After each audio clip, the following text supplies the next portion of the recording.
Good morning മക്കളെ. Morning മോട്ടിവേഷനിലേക്ക് എല്ലാവർക്കും ഹൃദ്യമായ സ്വാഗതം.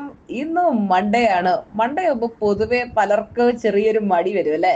2 ദിവസത്തെ റെസ്റ്റിന് ശേഷം, അല്ലെങ്കിൽ ചിലർക്ക് ഒരു ദിവസത്തെ അവധി ഉണ്ടാവുള്ളൂ. അവധിക്ക് ശേഷം പിന്നെ ഓഫീസിലേക്കൊക്കെ പോകേണ്ടി വരുമ്പോൾ സ്വാഭാവികമായിട്ടും നമുക്കൊരു മടുപ്പ് തോന്നും. മനസ്സിങ്ങനെ മടി ക്രിയേറ്റ് ചെയ്യുമ്പോൾ മനസ്സ് പറയുന്നതിനനുസരിച്ച് ഇന്നൊരു ബോറിംഗ് ഡേ ആണ്, അല്ലെങ്കിൽ ഇന്നത്തെ ദിവസം എനിക്കൊരു സന്തോഷമില്ല, അങ്ങനെയൊന്നും ചിന്തിക്കരുത്. നമ്മുടെ സന്തോഷം ഒന്നിലും ഡിപ്പെൻഡന്റ് അല്ല. നമ്മൾ നല്ല ഹാപ്പി ആയിട്ടിരിക്കുക, എന്ത് വന്നാലും നല്ല സന്തോഷമായിട്ടിരിക്കുക, എനർജറ്റിക് ആയിട്ടിരിക്കുക, എപ്പോഴും നല്ല പോസിറ്റീവ് ചിന്തകളെ മാത്രം മനസ്സിൽ വളർത്തിയെടുക്കുക. എനിക്കിനി എൻ്റെ ലൈഫിൽ വരാൻ പോകുന്ന ദിവസങ്ങളെല്ലാം സന്തോഷത്തിന്റെ ദിവസമാണ്. ഈ ഒരാഴ്ച മൊത്തം ഞാൻ അടിപൊളിയാക്കും, സൂപ്പറാക്കും. ഈ ഒരാഴ്ച എനിക്ക് ഒത്തിരി കാര്യങ്ങൾ ചെയ്യാനുണ്ട്. ഈ ആഴ്ചത്തെ കാര്യങ്ങളെല്ലാം കറക്റ്റ് ആയിട്ട് ഞാൻ ചെയ്ത് I will make this week the most beautiful, one of the most beautiful weeks in my life എന്ന് തീരുമാനിച്ചാൽ അത് തന്നെ നടക്കും. നമ്മളാണ് നമ്മുടെ ലൈഫിന്റെ ക്രിയേറ്റർ, അത് മറന്നു പോവല്ലേ.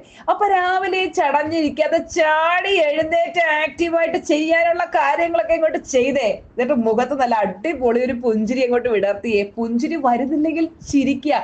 നമുക്ക് ഹാപ്പിനെസ് വരുന്നില്ലെങ്കിൽ ഒരു ആർട്ടിഫിഷ്യൽ സ്മൈലെങ്കിലും കൊടുക്കാം. മെല്ലെ മെല്ലെ ഈ ആർട്ടിഫിഷ്യൽ സ്മൈല് നമ്മുടെ ഒറിജിനൽ സ്മൈലായി മാറിക്കോളും കേട്ടോ. അപ്പൊ എപ്പോഴും സന്തോഷമായിട്ടിരിക്കുക, ചിരിച്ച മുഖത്തോടെ ഇരിക്കുക, ലൈഫിനെ സെലിബ്രേറ്റ് ചെയ്യുക. Love you all, blessings, have A great and blessed day.